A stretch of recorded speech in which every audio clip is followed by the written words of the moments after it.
Hello, everyone, and welcome back to the Basel Pod. Sam Basel, joined alongside Michael DeRosa. DeRosa, how you feeling today?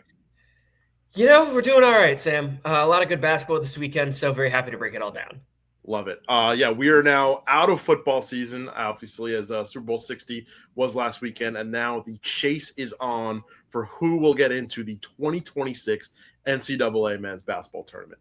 Obviously, DeRosa, since I've And got I you don't really here, mean to brag, Sam, but like we talked about Super Bowl predictions, I said the game would go under and the Seahawks would win by like 10 plus, and not bad. yeah, not bad at all. Not bad at all. I really thought that was going to be a much higher scoring game than it was, but considering the Patriots O line was made of Swiss cheese and Sam Darnold almost threw like 3 picks on the first possession, it looked immediately like it was going to be a much lower scoring effort than we both thought. But since I've got you here, we're doing our second edition of 2026 NCAA Tournament Tiers. For those of you who don't really know what that is, it's kind of like a casual bracketology where we're not looking at seedings, we're not looking at matchups, we're just looking at, does your team have a good enough resume right now to be a lock for this year's NCAA tournament? Before we get into that, I wanted to talk about some Big East stuff because I know obviously you're one of our leads of Road to the Garden. And I wanted to talk about a really crazy moment during the St. John's Providence game in Providence yesterday. So, it's about 14, 15 minutes left in the game. St. John's, they're down. I think they're down a point. Yeah. Zuby Ejiofor drives to the hoop. And then gets fouled pretty hard. Bryce. It was Bryce Hopkins. It was Bryce. But it was Bryce Hopkins driving to the hoop. So sorry, Bryce Hopkins, because I know that Zuby was like getting in the mix there. Yeah. Bryce Hopkins gets fouled pretty hard by Providence. It's all ball. But he comes down and then it turns into a massive scuffle. The game gets paused for 20 minutes. I mean, look, if you're listening to this, you already know what happened. The game gets paused for 20 minutes while the referees try to figure out how to, exactly who to eject, why they're getting ejected. It was a fight that spilled right into the cheerleader section on the baseline near the St. John's bench. In total, by the time they resumed the game 20 minutes after the scuffle, I believe 4 St. John's players were ejected, 2 Providence players were ejected. They resumed the game. Another Providence player, I believe it was Sellers, right? He gets ejected later on. Sellers got ejected first. Jones got ejected afterwards. So yeah, Providence Jones was the 2 best players. Yeah, so Jones got ejected afterwards for just like another just really hard foul while Zuby was driving to the basket. Obviously, the tensions were still high.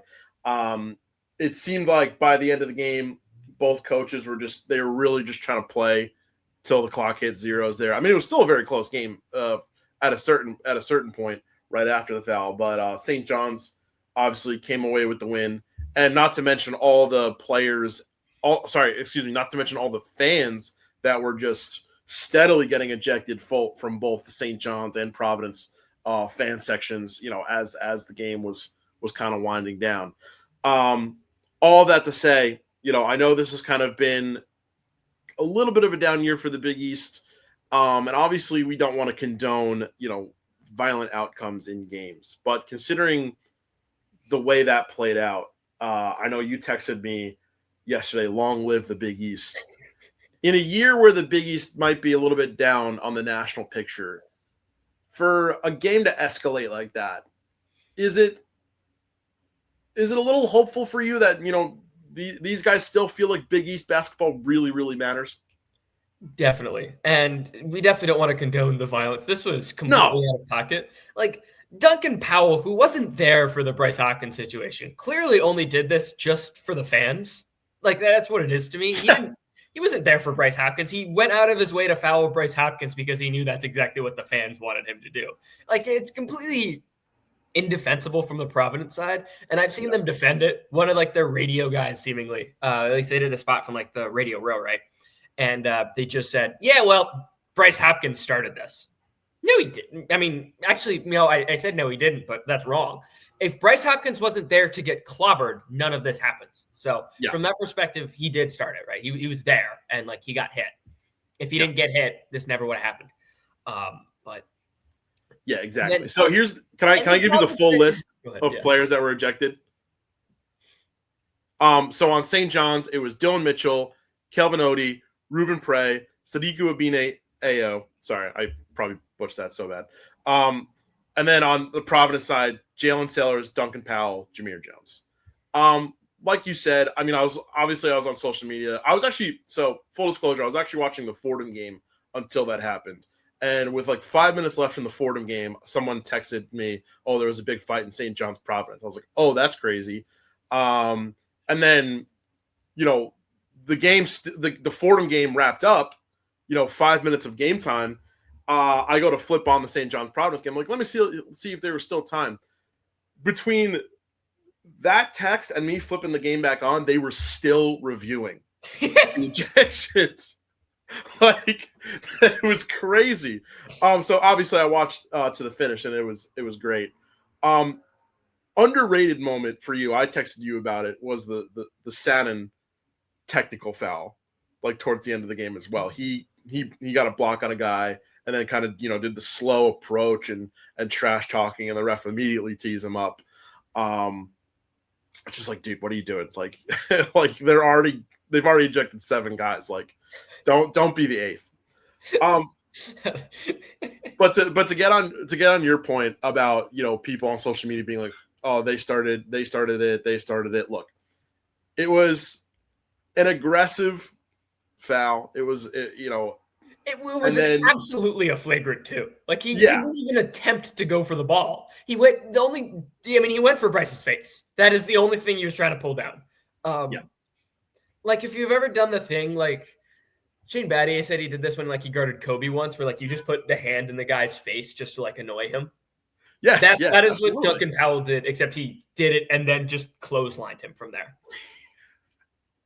Yeah, so it's like, you start it when you foul a guy like that, and then you escalate it on St. John's side when 4 guys come off your bench to get in the mix, right? So like at that point, it's like pointing fingers is really just useless, right? It's just like a Providence fan who said, "Yeah, well, if Val Ackerman oversaw the league better and didn't let Georgetown get it coolly, none of this would have happened." What? Yeah. I love that. I love Providence fans finding some way to make this Cooley's fault. No, but we love Providence fans, and we love St. John's fans as well. DeRosa maybe not so much. But look, let's get into our main. I just wanted to talk about that real quick because I felt like it could not be ignored. He does the foul, then Shagman like tries to size everyone up, and then he went to try to elbow Dylan Mitchell, but he didn't rotate the elbow full enough, so he got here and then just like fell forward like that. Yes. Really funny. Like he didn't swing. Yeah, so unfortunately these guys don't play again for sure in the regular season. They could meet up again at Madison Square Garden. Say that does happen. What's the vibe shift? Obviously, now that being on neutral site, but it's St. John's home turf for the tournament. I mean, Providence's season, like, if that happens, it's gonna be in like the 7, 10, 8, 9. It'd be after the round after that. I mean, Providence would probably feel like their season's basically over. So it wouldn't surprise me if Duncan Powell just went at Bryce Hopkins again, just to try to get more love from the fans on his way out, because he has had, respectfully, a horrible season for how much he got paid. And this is the only game in Big East play he's actually been a positive impact. This is the only one. And then he got himself ejected trying to fight Bryce Hopkins. Yeah. So, I mean, if there are any wrestling fans out there, I feel like we call that, just trying to get cheap pops. Yeah. So if you're a pop merchant, I guess that's the right move. This isn't K-fob, that's for sure. Yeah. This is some real Big East basketball. But we're going to be talking about some Big East teams in our tourney tiers. And let's fully get into it with, just exactly a month until Selection Sunday. So that's very, very exciting. This is the tiers that we kind of came to by the end of our last episode. Obviously, locks, teams that we feel like as of today, if the tournament if Selection Sunday was today, they would be named as either an at-large or a automatic bid. Fairly comfy teams that we feel like are pretty much on the right track. We just need to see a little bit more out of them before we can say they are an absolute at-large team. Bubble, this is a term you've heard from every bracketologist ever. These are teams that are, they could be in, they could be out, they could really benefit from, a potential stolen bid. And they need to get a little bit more in February before they can get into the comfortable into the comfortable tournament picture. Long shots, teams that are very interesting to us. If they make the tournament, they could be very intriguing teams, but they have a lot of caveats. There's a lot of missteps so far this season that would possibly prevent them from making the tournament. And then obviously stealable bids. These are schools that are in potential one bid leagues. They're the overwhelming favorites to win their respective conferences. And these are schools where I'm just not sure whether or not, they necessarily have to win their conference to get in. So let's get into it. That's what we came up with last week. And this is what I have heading into the week of February 15th. Two big moves that I'm sure you'll see DeRosa, Wisconsin and Miami, I have moving up from the bubble into the fairly comfy tier. I feel like they had some pretty good weeks. And then I've got VCU moving from long shots to the bubble. Before we get into your thoughts on those specific teams, let's just break it down tier by tier. Locks, I really did not feel like there were a lot of schools that really had a great week from the fairly comfy tier that I was comfortable enough moving into locks. St. Louis, a team that we're kind of iffy on just because we feel like, there's some bias against them being a mid-major. They beat Loyola Chicago pretty handily, 86-59 on the road. But obviously Loyola Chicago is a bottom feeder in the A10. So, that's kind of par for the course for what we think this St. Louis team should have done. Are there any teams here in the fairly comfy category that you feel like could now be a lock? Yeah, I'm just it's the St. Louis question. It's just, if they lose all these games, are they in? Probably, but I don't know. But they're not going to lose all these games. I feel confident enough now to move them up to a lock. Okay.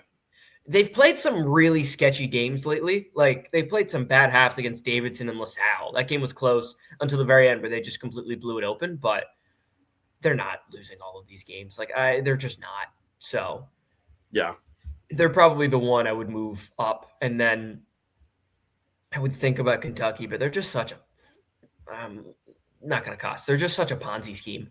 They're so fake. That was the fakest 8 of 9 winning skid ever. They're still not good.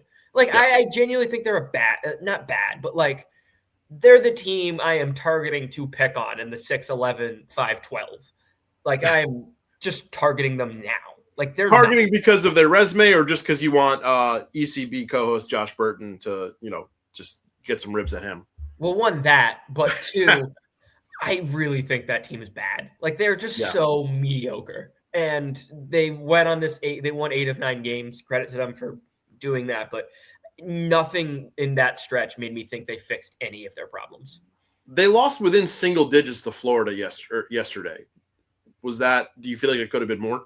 I kind of felt like Florida didn't play their best, honestly. That was my main takeaway.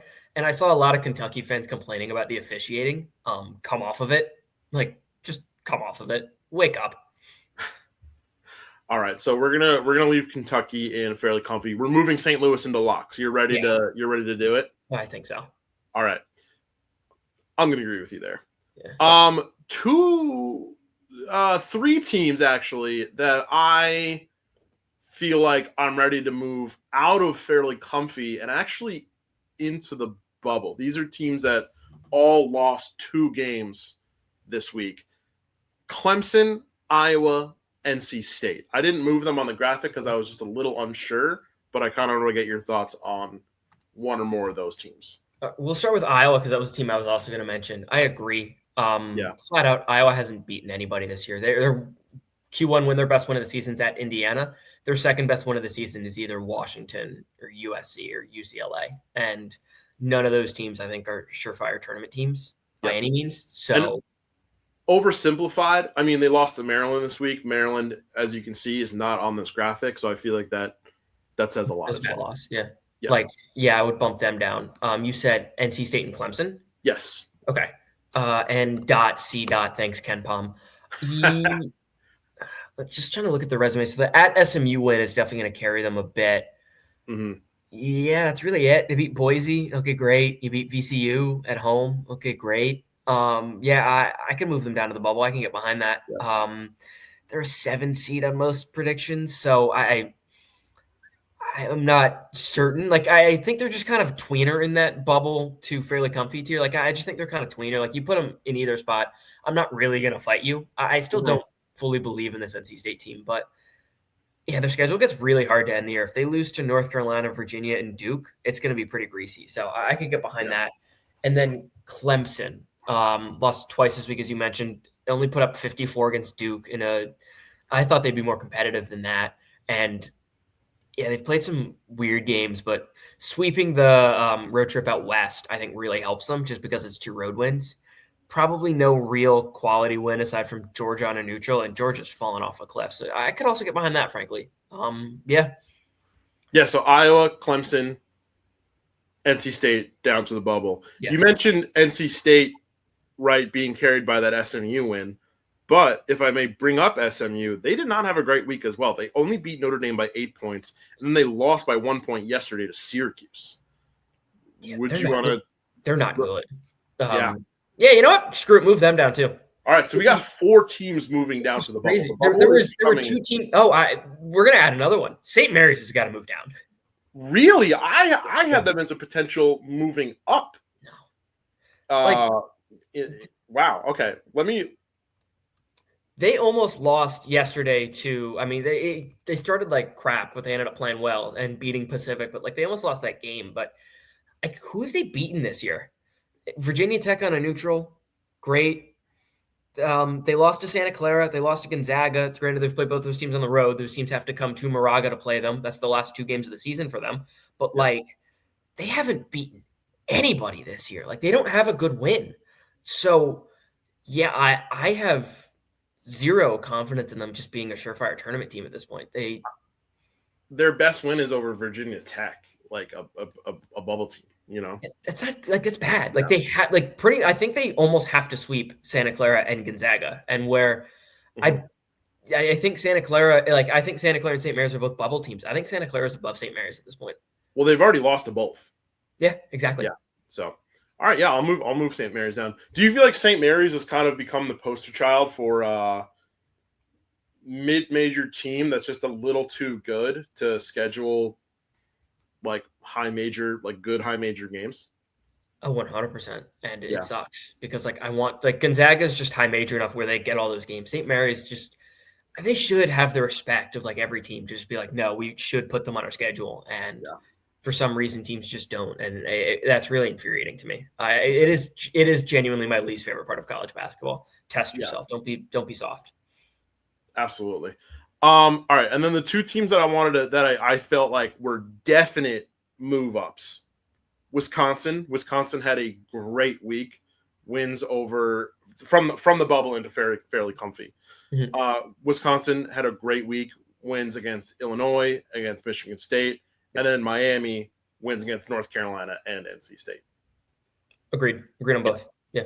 Pretty tough to argue there.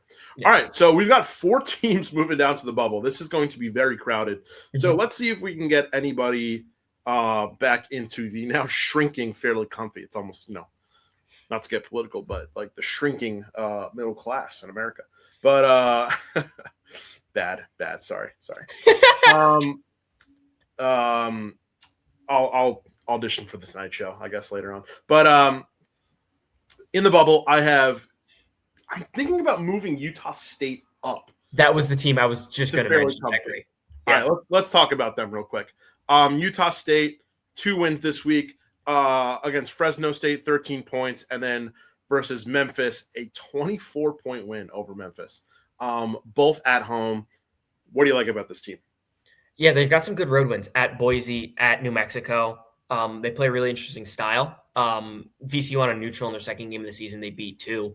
Like those wins have all aged pretty well. I'm assuming they're all Q1 wins. Like they run really, really good offense. I think Calhoun is wicked sharp. Like they're a team that they get a ton of offensive rebounds and they get the easiest looks right around the rim, just consistently.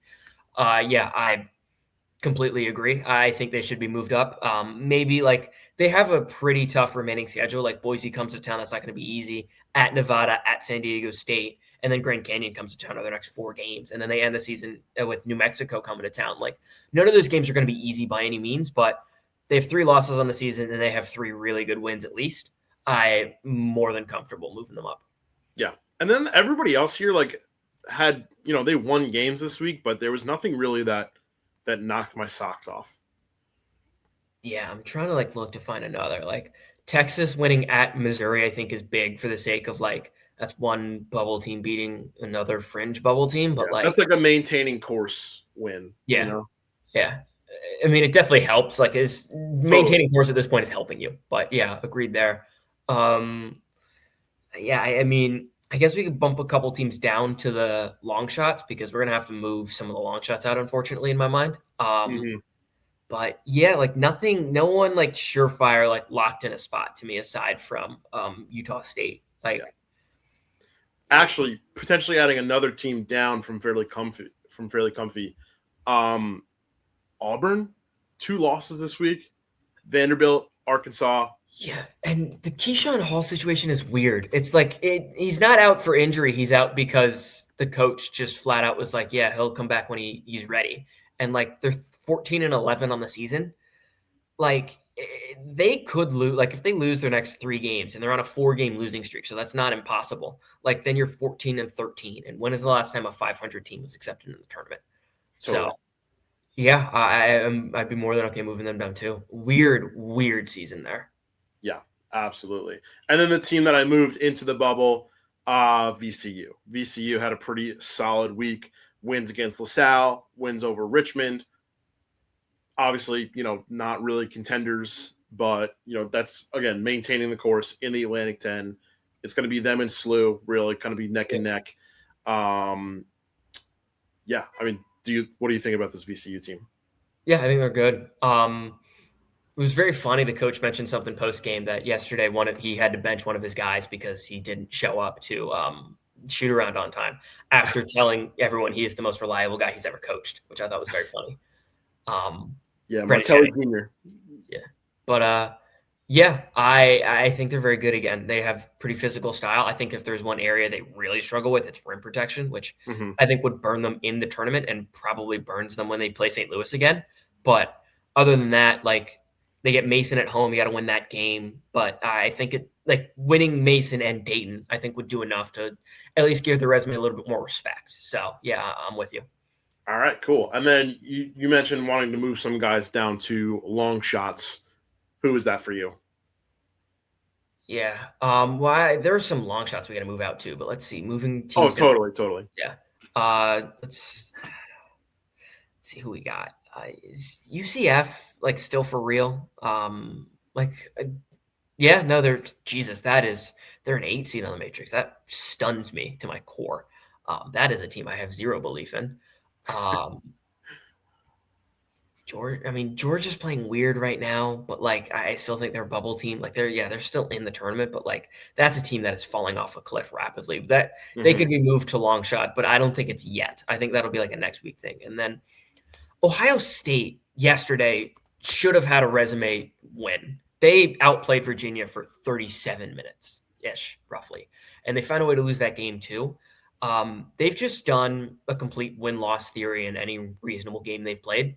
Like beat Notre Dame, lost to Pitt, beat Northwestern, lost to Illinois, beat West Virginia, lost to UNC, beat Rutgers, lost to Nebraska, beat Oregon, lost to Washington, 2 wins in a row, UCLA and Minnesota, then lost to Michigan, beat Penn State, lost to Wisconsin, beat Arizona, lost to Michigan, beat Maryland, lost to Michigan, beat USC, lost to Virginia. They just completely go win-loss theory. It's bizarre. I don't trust them in the slightest, but I guess that's enough for them to remain here. Yeah. I really thought there would be more teams that'd be eager to move down, but I really don't see anyone, frankly. Like, I just think the bubble is just kind of wide because it's kind of ass this year. That's the tricky part about the bubble. Sometimes it's crowded. Sometimes it's pretty firm. But yeah, all right. So we're not moving anybody down into long shots yet.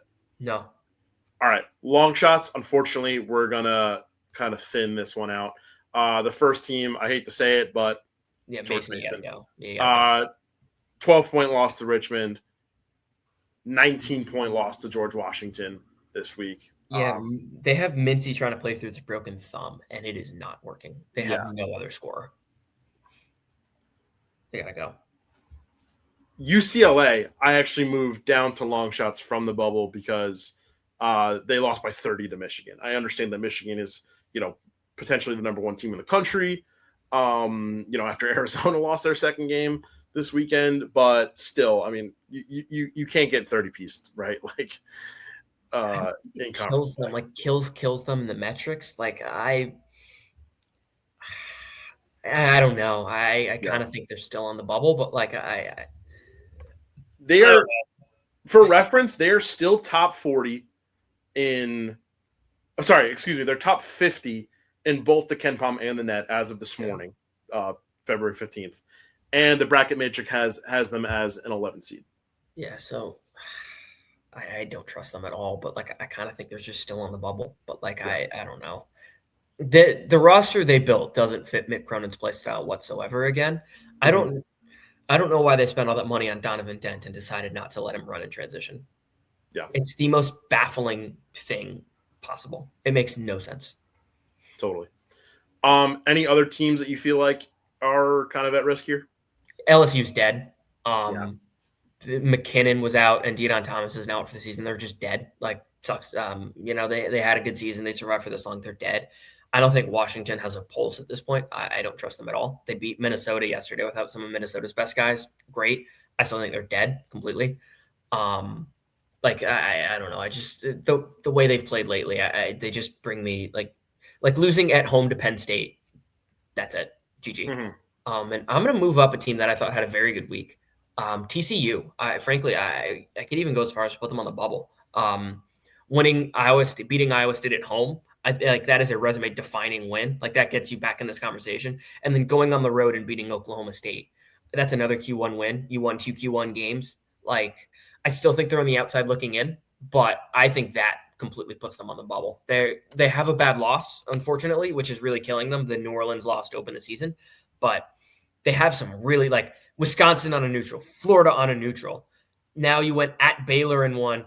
Iowa State at home, Oklahoma State on the road. Like, I think of all the bubble teams, I think they have the most quality wins. So that's the thing I emphasize most, probably even more than like like if I was on the committee, that would be the first thing I would look at, like beating tournament teams to make the tournament. That's just my thing. And TCU's done that. So totally. I still, they're on the outside looking in. If we want to put them in long shots, I get it, but I think they're firmly on the bubble at this point. I think, you know what, starting next week, we might have to split the bubble into sub tiers, which I think we did last year. In the bubble, out the bubble, and then long shots. So, be on the lookout for that next week. TCU, I really like. I know you kind of threw some shade at them last week, but this is a team that is, 66 in the net, 55th in KenPom, and right now the bracket matrix has them at an 11 seed. Missouri. I know you don't like them. Their resume, I was looking at the resume, it's weird, right? It's a very, very all over the place resume. 2-point win over Florida, win over Kentucky, win over Auburn, but then just blowout losses to Kansas, Illinois, Texas. They lost by 17 yesterday. Then there's like a random 5-point loss to Notre Dame, which could really sink you. So for me, I might be comfortable putting them in long shots, but they're just so hard to figure out right now. I just think with the way the schedule lines up, like their next 3 games, actually, I'll just even, KenPom has them predicted to lose all their next 6 games, but their next 3 games at home to Vanderbilt, at Arkansas, home to Tennessee. Like, I could see them losing all 3 of those games. So I would put them in long shots, but they're still alive, and I can't believe it. They're such a Ponzi scheme. Losing at home to Texas by 17 in that game is just kind of inexcusable, especially coming off of a win they somehow got at Texas A&M. They're just the most, yeah, you mentioned it. They're just weird. They're just kind of the most fluky team. Like, they should have lost the Oklahoma game 4 times that they ended up winning. It makes no sense. Like, I don't trust them at all. I don't think they're very good, but their resume is good enough to where they're going to be on the bubble. So, yeah. All right, cool. So we'll throw them in long shots for now because we just don't really love them. Yeah. Final question for you: Miami of Ohio, still 25-0, still not really loved by the metrics. Just keeping them in stealable bits for now. I mean, if they only lose one game in their next 2, 3, 4, 5, 6, and then lose in the conference tournament, I don't think the committee's ever kept out a 2-loss team. So I think they'd be fine. But yeah, we'll just keep them in that category for now, especially because I think it does a good job of showing like what would happen. Yeah, I still think they're a stealable bid. The other two, that's the question of would Tulsa or Liberty have a good enough resume. I'm not certain there, but I don't think so. Yeah, I don't think so either. Yeah, weird year. All right, that was a great rundown. I think we'll have a really great set of tiers for you, you listeners, for this week. Any big games on the schedule for any teams on this graphic that you feel like could have a huge impact on next week's tiers? I mean, let's see. Who does Seton Hall play coming up? I know they play Butler today in a game I think Seton Hall should win in a blowout. And if they don't, it kind of indicts them. No, they play UConn and St. John's, but that's later on. So that would be the resume defining week for them. Let's see. In terms of bubble teams, I don't think there's anything real today. Like Cincinnati isn't sniffing the bubble. That team's such a joke. Maybe Indiana, but like I don't think this game's going to hurt them. Like it's really not going to change how they're looked at this season. Nothing on the Monday is just a huge game. Houston at Iowa State is going to be terrific. But absolutely, again, I mean, two teams that are pretty much already in. Yeah, no bubble.